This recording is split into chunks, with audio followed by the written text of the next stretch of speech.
यह कहानी है उस राजा की जिसका न्याय अमर था, और उस भयानक आत्मा की जिसके प्रश्नों का उत्तर आज भी अधूरा है। अंधेरी रात, सन्नाटा, श्मशान भूमि, जलती हुई चिताओं के बीच राजा विक्रमादित्य बेताल को लेने के लिए आगे बढ़ रहे हैं। चलते चलते राजा पीपल के उस पेड़ के पास पहुंच गए जहां बेताल था।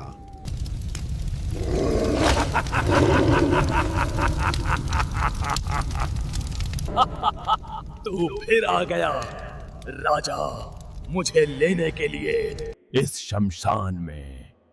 पर हर बार की तरह आज भी सवालों का बोझ उठाने को तैयार हैं क्या? राजा विक्रमादित्य उस बेताल को पीठ पर लादकर काली अंधेरी रात में आगे बढ़ने लगे। राजा, तुम धर्म और न्याय में किसको चुनोगे? एक कहानी सुनाता हूं, तुम्हारी थकान भी मिटेगी।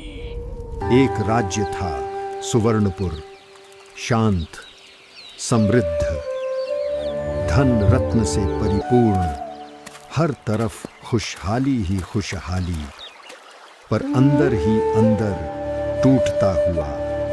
ये था राजा धर्मसेन का दरबार, जहां न्याय सर्वोच्च था और हर निर्णय राज्य की आत्मा तय करता था।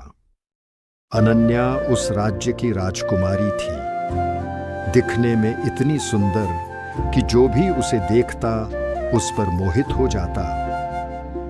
उस राज्य में एक नौजवान था, आरव, जो बहुत बुद्धिमान और शांत स्वभाव का था। यह है वीर, जो बहुत साहसी है और जिसकी ताकत इतनी है कि शेर को भी पछाड़ दे। यह है नील, गरीब है लेकिन बहुत ईमानदार स्वभाव का है। अलग अलग स्वभाव के होने के बावजूद तीनों में बहुत गहरी दोस्ती थी। एक दिन राजा बहुत गंभीर मन से घोषणा करते हैं, जो मेरी पुत्री राजकुमारी अनन्या की रक्षा करेगा और राज्य की सबसे बड़ी समस्या हल करेगा, वही उसका पति बनेगा। समस्या यह है कि उस राज्य में एक खतरनाक और भयानक डाकू रहता है। वह डाकू अमीर और साहूकार लोगों से पैसे छीनता था और उन्हीं पैसों को वह गांव के गरीब मजदूर लोगों में बांट देता था। राजा ने घोषणा की है, जो डाकू को पकड़ लेगा वही राजकुमारी का पति बनेगा। तो हमें भी जाकर डाकू को पकड़ना चाहिए और राज्य की रक्षा करनी चाहिए। बियर उस डाकू को पकड़ने के लिए उसके साथ एक भयानक युद्ध करता है। अंत में बियर उस डाकू को हरा देता है और राजा के सैनिक उसे पकड़कर ले जाते हैं। उस डाकू को राज्य के सैनिक राजदरबार में राजा के सामने पेश करते हैं और सबके मन में यह डर था कि डाकू को क्या दंड मिलेगा। महाराज, सजा सुनाने से पहले आरव ने बोला, महाराज, ये हमारे राज्य का सिपाही है। झूठे केस में गलती से इसे सजा मिली थी।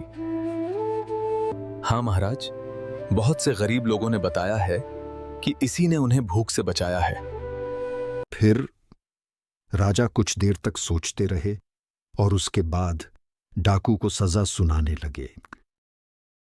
हत्या करना अपराध है, चाहे वो अच्छे उद्देश्य के लिए ही क्यों न हो। इस डाकू को फांसी का दंड दिया जाता है। राजकुमारी बोली, पिताजी, जिसने अन्याय के खिलाफ आवाज उठाई उसे मृत्यु क्यों? राजा उत्तर दिए, राज्य कानून से चलता है, भावनाओं से नहीं। तीनों युवकों को इनाम दिया जाए। तीनों मित्रों को इनाम दिया गया, लेकिन राजकुमारी का विवाह किसी से भी नहीं किया गया और अंत में तीनों दोस्त इनाम लेकर लौट आए। कुछ दिनों बाद राजा बहुत बीमार हो गए और रोग की शैया पर लेटे हुए बोले, मैंने न्याय किया, पर शायद धर्म नहीं। हे राजन, बताओ, इनमें सच्चा धर्मात्मा कौन था? वीर जिसने डाकू को पकड़ा, आरव जिसने सच उजागर किया, या नील जिसने गरीबों की जान बचाई? बोल राजा, राजकुमारी का पति बनने का असली हकदार कौन है? तू बोला और मैं चला। ये बोलकर बेताल फिर से उड़ जाता है पीपल के पेड़ के पास। राजा ने बोल दिया, पर क्या आप बोल पाओगे? योग्य कौन? इस कहानी में इतना ही, फिर मिलेंगे दूसरी कहानी में। हमारी चैनल को सब्सक्राइब कर दीजिए, वरना बेताल आपके पास आ जाएगा।